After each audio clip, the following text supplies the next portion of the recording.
여러분 안녕하십니까. 광주 MBC 뉴스투데이입니다. 먼저 오늘의 주요 뉴스 전해드립니다. 세월호 침몰 사고 실종자 수색이 난항을 겪고 있는 가운데 당분간 장마까지 지속될 것으로 보이지만 뾰족한 대비책은 없는 실정입니다. 새정치민주연합이 광주 광산을 선거구에 전략 공천을 하기로 해 지역민의 선택권 제한 논란이 다시 재현될 것으로 보입니다. 광주 유니버시아드 대회가 1년 앞으로 다가온 가운데 북한 선수단의 참가 여부가 대회 성공 여부를 판가름하는 가장 큰 관건이 될 전망입니다. 농기계 사고의 대부분을 차지하는 경운기 안전장치를 보강해달라는 농민들의 요구가 받아들여지지 않고 있습니다. 아직 실종자가 11명이 남아있는 세월호 사고 해역에도 장마가 찾아왔습니다. 중조기까지 겹치면서 수색은 난항을 겪고 있고 당분간 지속될 장마에 대비책도 없습니다. 김진선 기자가 보도합니다. 짙은 안개가 낀 팽목항. 돌아오지 못한 가족에게 보내는 선물은 비닐에 덮여 비를 맞고 있습니다. 내리던 비는 오전에 그쳤지만 이달 말까지 이어질 장맛비는 막을 길이 없습니다. 수색을 하기 위해서는 좀 날씨가 좀 좋아야 되는데 지금 장마철이라서 비가 안 오길 좀 바라야 될 것 같고. 장마에 중조기까지 겹친 사고역에서는 수중수색이 오후 한 차례에 그쳤습니다. 국회에서 기관보고가 열렸던 그제 오후 강풍 속에 파도가 바지선을 덮치면서 수색 장비 재점검도 이뤄졌습니다. 파도로 해가지고 그 바지에 월파가 생긴 모양입니다. 이렇게 해서 그 장비들을 이제 점검하고 이렇게. 기관보고 때문에 상경했던 해양경찰청장 등 수색 인력들이 하루 만에 현장으로 돌아왔지만 장마 대책은 여전히 없습니다.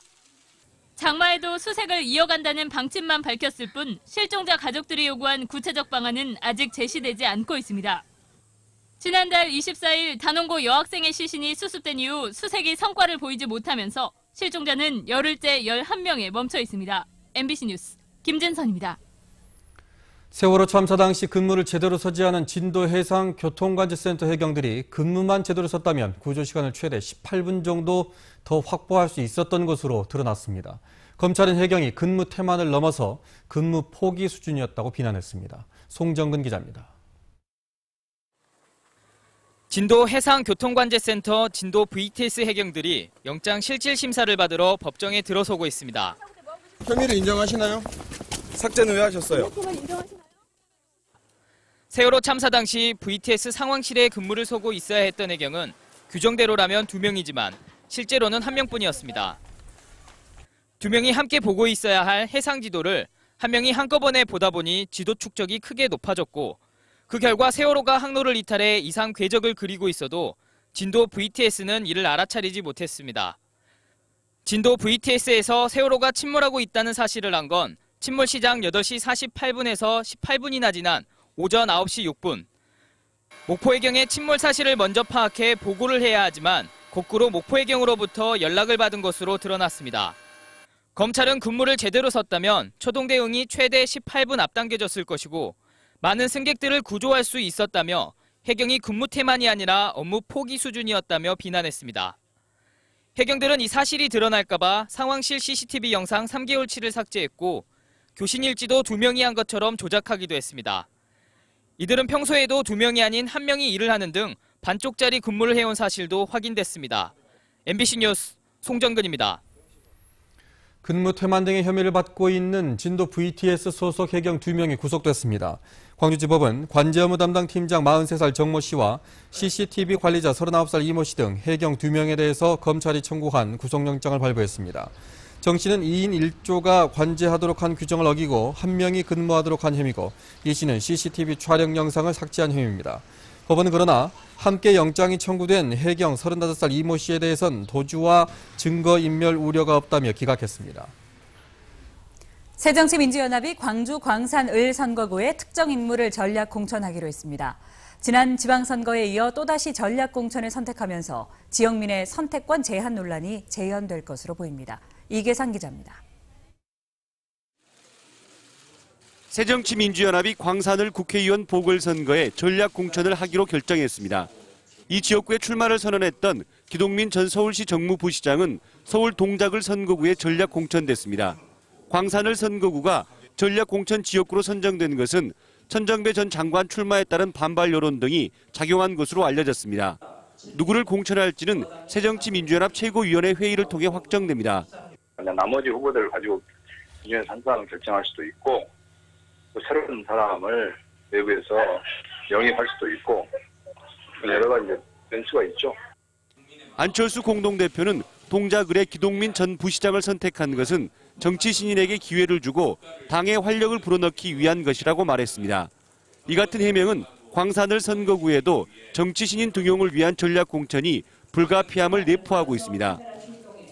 하지만 공천이 곧 당선인 광산을에 전략 공천을 결정한 것은 지역 유권자의 선택권을 제한하는 낙하산 공천에 불과하다는 반발이 거세질 가능성이 높습니다. 특히 공천 신청을 하지도 않은 인물을 당 지도부가 일방적으로 공천 조정을 하는 데 대해 공천 신청을 왜 받느냐는 비판도 일고 있습니다. 권력이 당원에게 있지 않고 당 지도부에게 집중되어 있고 그래서 당의 공천 과정도 이게 당 지도부에 집중되어 있기 때문에 그 안에서 나타나는 문제이고 새정치민주연합 지도부가 광주시장 후보에 이어 광산을까지 전략 공천하기로 결정함에 따라 지역민이 어떤 평가를 내릴지 주목됩니다. MBC 뉴스 이계상입니다. 새정치민주연합이 영광, 한평, 담양, 장성 보궐선거 경선 후보로 이계호 전 전라남도 행정부지사와 이석형 전 한평군수, 김현관 전 전라남도 의원 등 3명을 확정했다고 밝혔습니다. 새정치연합은 경선 후보 3명을 대상으로 선호 투표제 등을 실시해 최종 후보를 결정할 방침입니다. 5.18을 폭동으로 규정하고 6.15 공동선언 폐기를 주장하는 한 단체의 강연회에 국무총리실이 예산을 지원했다는 의혹이 제기됐습니다.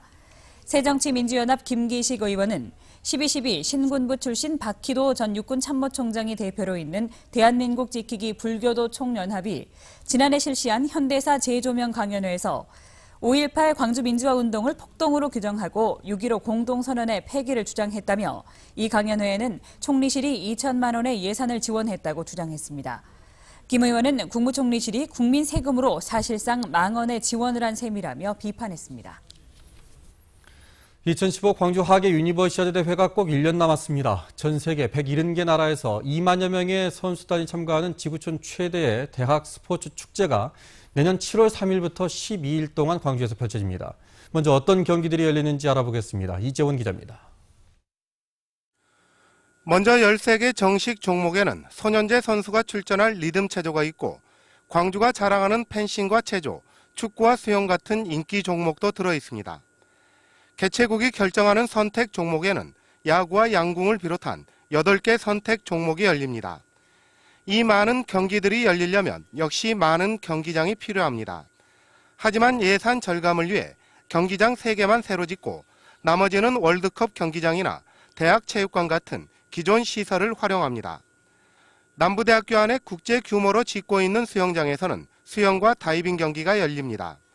광주여대에 신축되는 다목적 체육관에서는 체조와 배구 경기가 열리고 또 하나 신축되는 경기장은 주월동에 짓고 있는 양궁장입니다. 모든 종목이 다 광주에서 열리는 건 아닙니다. 나주와 화순 등 광주와 인접한 전남 지역 6개 시군에서도 많은 종목들이 나눠서 열립니다. 전북 고창과 정읍에서도 축구와 배구 경기가 열리고 농구 결승전은 전주에서 여는 방안이 검토되고 있습니다.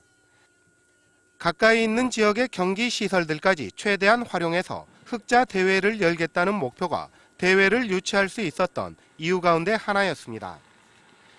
유대회 조직위는 다음 달 12일부터 각 경기 시설별로 대회 준비 상황을 실전 테스트하고 대회까지 남은 기간 동안 경기 운영 능력을 향상시키고 국내외의 대회를 홍보하는 일에 주력할 예정입니다. MBC 뉴스 이재원입니다. 이렇게 개최되는 광주 유대회에는 총 6,900억 원의 사업비가 들어갑니다. 막대한 예산이 들어가는 만큼 광주에 도움이 되는 이른바 남는 대회로 치러야 할 텐데 성공 개최 조건들을 들여다보겠습니다. 박수인 기자입니다. 지난 2003년 대구에서 열린 하계 유대회. 광주보다 11년 앞서 열린 대구대회가 국내외 이목을 끌었던 것. 미녀 응원단으로 대표되는 북한 선수단의 참가였습니다.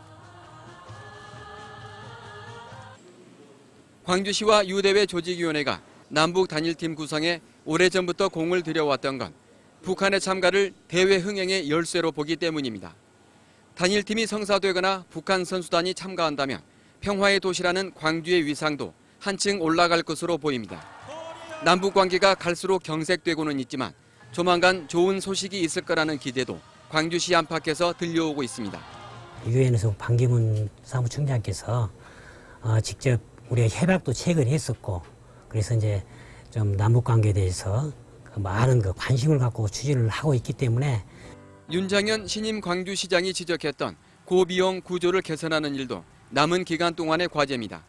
총 사업비 6,900억 원, 광주시 부담한 4천억 원에 이르는 만큼 과도한 해외 홍보를 없애고 대회 조직과 운영 예산에 군사를 빼는 강도 높은 대책이 추진될 것으로 보입니다.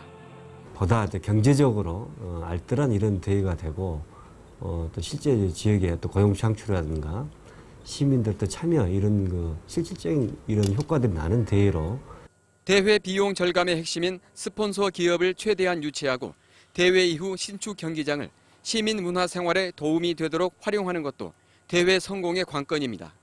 MBC 뉴스 박수인입니다.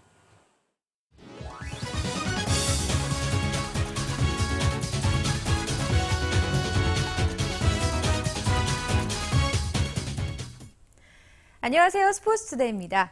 좌완 에이스의 맞대결, 양현종과 유희관이 만났는데요. 투타의 조화로 양현종 선수는 시즌 10승 달성에 성공했습니다. 양현종 선수 지난 시즌 옆구리 부상으로 9승을 올리는 데 만족해야 했는데요. 화려하게 부활한 올 시즌 3년 만에 10승의 고지를 밟았습니다. 1회의 긴장감에서 벗어나는 게 숙제인 양현종 선수. 1회에는 만루 위기도 있었습니다. 하지만 무실점으로 막아내며 10승을 향한 발걸음을 시작했습니다. 4회 동점 홈런을 맞았지만 더 이상의 실점은 없었습니다. 개장 첫 승을 장식한 양현종 선수. 어제 시즌 10승을 챙기며 넥센 베네켄과 함께 다승 1위에 이름을 올리게 됐습니다. 양현종의 10승에는 다방면의 도움이 있었습니다. 개투신이 깔끔하게 두산 타선을 막아주고 수비에서도 집중력을 발휘하며 어려운 타구들을 척척 잡아냅니다. 무엇보다 타선의 도움이 컸습니다. 유희관을 상대로 2개의 홈런을 쏘아 올렸는데요. 2대2 동점 상황.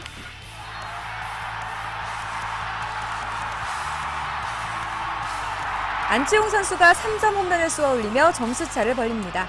승기를 가져오는 안치홍의 시즌 11호 홈런. 김주찬 선수의 통쾌한 홈런도 있었습니다. 좌측 담장을 훌쩍 넘기는 큰 타구가 기둥을 비켜가며 아쉽게 파울로 선언되는데 보란듯이 진짜 홈런을 때려냅니다. 타이거즈, 타선과 마운드가 힘을 모아 6대3 승리를 챙깁니다. 기아는 어제 두산 11차전 승리를 챙기며 5위 두산을 한 게임 차로 바짝 추격하고 기분 좋게 원정 경기에 나서게 됐습니다. 기아는 오늘부터 넥센과 목동 야구장에서 주말 3연전을 갖습니다. 기아의 선발은 김병현, 넥센은 하영민 선수입니다. 마운드에 오르면 즐겁다는 김병현 선수. 과연 오늘 넥센의 방망이를 잘 막아낼 수 있을지 기대되는데요. 팀 승리에 불씨를 지펴주길 바랍니다. 스포츠투데이입니다. 고령자가 많은 농촌 지역에서 농기계 사고가 끊이지 않고 있습니다. 특히 경운기가 인명피해의 주범인데 안전장치를 보강해달라는 요구는 받아들여지지 않고 있습니다. 양현승 기자입니다. 30살 때부터 농산일을 하며 경운기를 몰아온 86살 문병윤 할아버지. 50년 경력의 경운기 전문가지만 문 할아버지도 갈수록 힘에 부칩니다. 예, 요것만 잡아갖고는 언능 안 돌아가. 네바에 브레이크 잡은다기도 언능 안 돌아가. 그러게 어깨 힘으로 많이 밀어야 밀어. 경운기는 순전히 사람의 힘으로 방향을 틀어야 합니다. 고령의 농민들이 힘들어하는 이유입니다. 방향을 바꿀 때가 가장 위험한데 그 와중에 내리막길에서는 경운기 조작법마저 달라집니다. 오른쪽으로 가려고 하면은 내리막은 오른쪽으로 가려면 왼쪽 잡아야 된다니까. 오른쪽 잡으면 안 돼. 돌아가버려. 깔끔하게 있어. 농촌길은 좁고 언덕이 많은 데다 구비길은 큰 반경으로 돌아야 하고 제동력도 좋지 않습니다. 최근 3년 동안 전국에서 1,600여 건의 농기계 사고로 47명이 목숨을 잃었습니다. 이 가운데 절반 이상이 조향장치가 다루기 힘든 경운기 사고였고 해마다 가파르게 증가하고 있습니다. 수차례 농기계 회사와 정부에 경운기 조향장치를 자동차 핸들처럼 손쉽게 바꿔달라고 요구했지만 묵묵부답입니다. 수요는 적고요. 비용이 많이 든다. 그래서 상당히 어렵다. 고령화되어 있으니까 그걸 풀어갈 수 있는 방법은 핸들식으로 바꿔주면 일하는 데도 굉장히 편리할 거고. 급한 대로 시군별로 농기계 안전교육을 강화하고 있지만 사고를 줄이기에는 역부족입니다. MBC 뉴스 양혜승입니다. 의료 민영화 저지를 위한 광주 지역 범국민운동본부가 의료 민영화 정책 전면 폐기를 촉구하고 나섰습니다.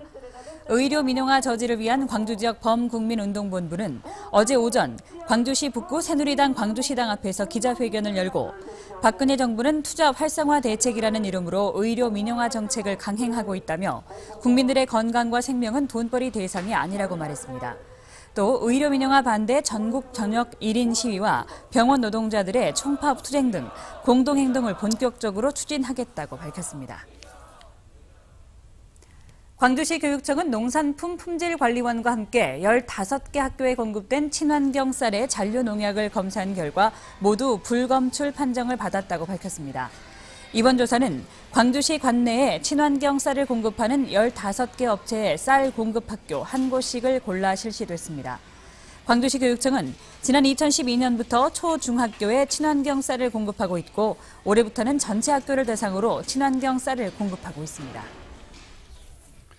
국립아시아문화전당의 미래를 논의할 국제도시학 포럼이 내일부터 17일까지 전남대학교에서 열립니다. 이번 포럼에는 베이징과 싱가포르 등에서 도시학 관련 교수와 학생 20여 명이 참여해 우리나라 대학 교수들과 함께 문화전당의 미래와 광주 도심의 문화적 재생 방안을 논의합니다. 포럼 참가자들은 첫날인 내일은 문화전당 건설 현장과 예술의 거리 등을 둘러볼 예정입니다. 지역경제 발전에 공헌하는 중소기업인과 근로자들을 위한 중소기업인 대회가 열렸습니다.